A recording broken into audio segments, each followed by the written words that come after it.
And I'm back now with my fellow road warriors, Katie Tur, Casey Hunt, and Jacob Soboroff joining us as well. Hello to everybody. And Katie, we're going to start with you because you have some interesting new reporting on a group of voters that have loomed large, certainly the last 4 years. Donald Trump's base. What are you finding out there? Steve, good to see you. Good to see you as well. Jacob and Casey, I miss all of you guys. So I've been trying to go out and talk to voters as much as I can within the distance that I'm able to get to here in New York City. And the other day I went to a Trump boat parade at the bottom of Manhattan, and I wanted to figure out what this phenomenon was all about, why people felt the need to get on a boat, have a Trump impersonator right there, which, by the way, a lot of New Yorkers thought was actually Trump, but get on a boat and cover it from stern to bow with Trump flags. What compelled you to do that? Wrap yourself in Donald Trump, and it lined up very closely with what I found in 2016, which is that, and perhaps even more intense now, which is that Donald Trump is truly a part of their identity. So when Donald Trump is attacked, they personally feel attacked. Take a listen to some of the questions and answers that I got from some folks just the other day. I have not been able to enjoy this presidency. They just keep pushing. You know, like he won. Get over it.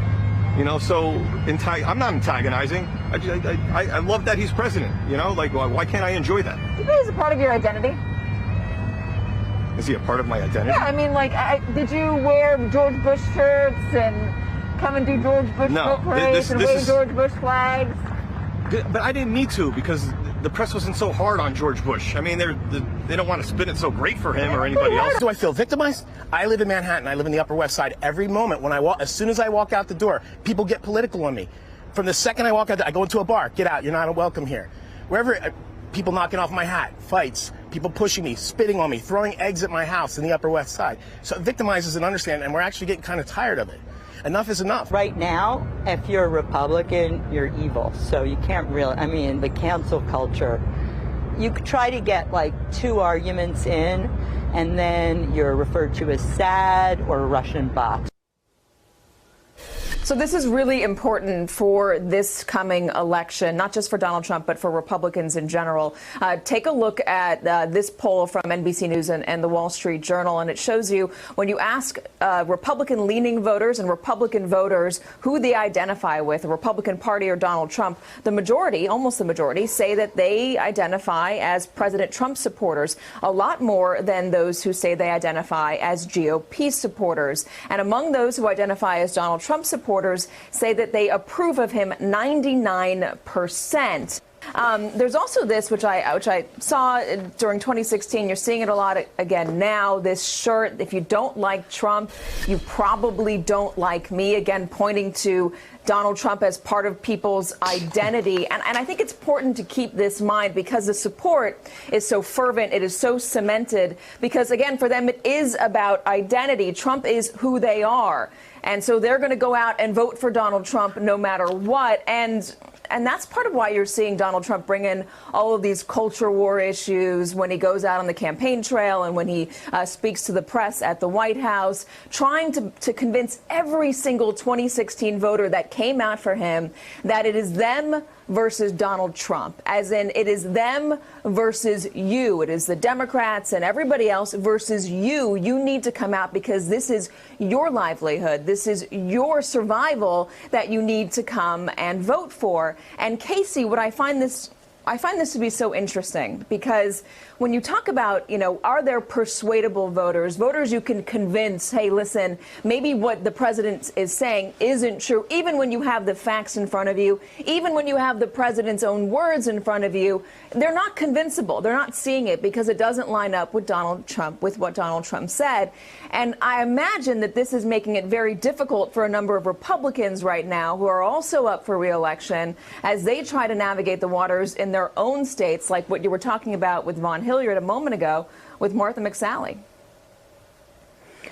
Well, and Katie, I think that slide that you put up, and we should put it back up again if we still have it, because it really explains so much about the state of play here and why there are so many Republicans out there who don't want to answer questions about President Trump. Like, look at those numbers. Among Trump Republicans, 99% approval. Half of people who are Republicans say they identify first as Trump supporters, not as supporters of the broader party. And this really illustrates the fundamental takeover that President Trump has launched of the GOP. It also, I think, though, may mask something else that's going on, which is there have been some people who have left the Republican Party and consider themselves now to be independents. And you're seeing that in the ads, for example, from the Lincoln Project. But this puts members of the old school version of the GOP, so to speak, into a very difficult place because they tend to have to win their states by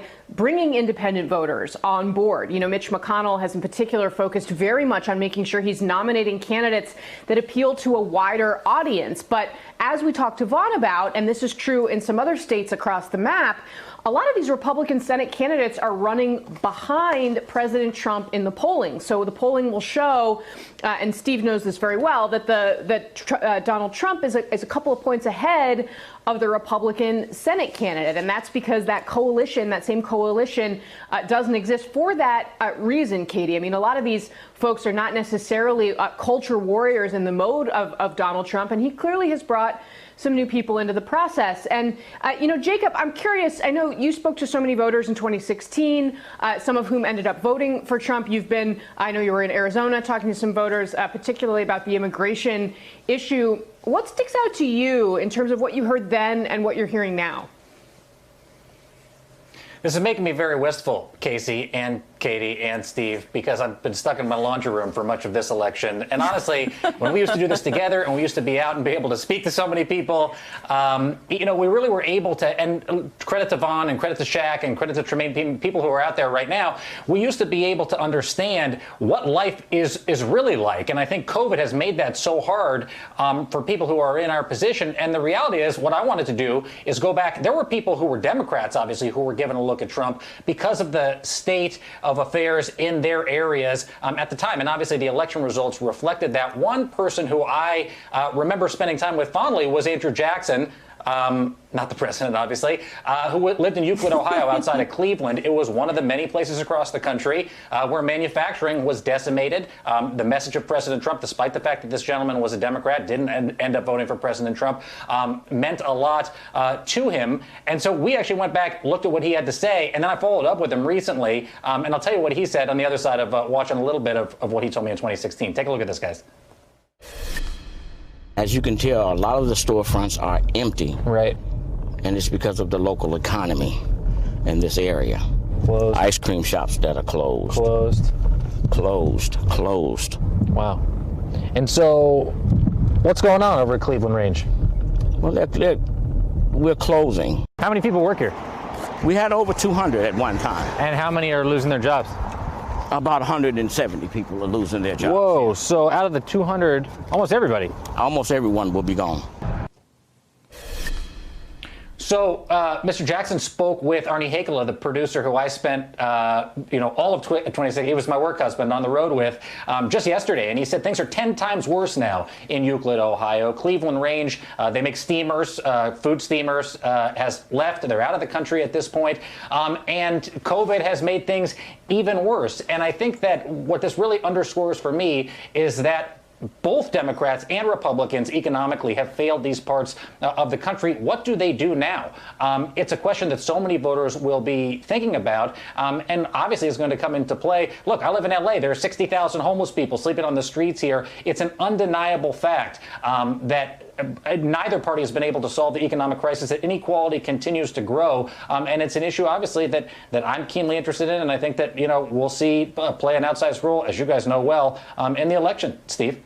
Yeah, no, that's really interesting, Jake. I'm watching that video of your interview from 2016. They got the little label on the screen that says 2016. And I know it's not 2020 because neither of you were wearing masks in a car. So it was one of those little signs of how much things have changed in this campaign. But Jacob Soboroff, Casey Hunt, thanks to both of you for being with us. Great to be back with you in Good this to see you guys. sort of virtual way, but it's great to have you here. And Katy Tur is sticking around with me. Katy, stand by. Hey there, I'm Chris Hayes from MSNBC. Thanks for watching MSNBC on YouTube. If you want to keep up to date with the videos we're putting out, you can click subscribe just below me or click over on this list to see lots of other great videos.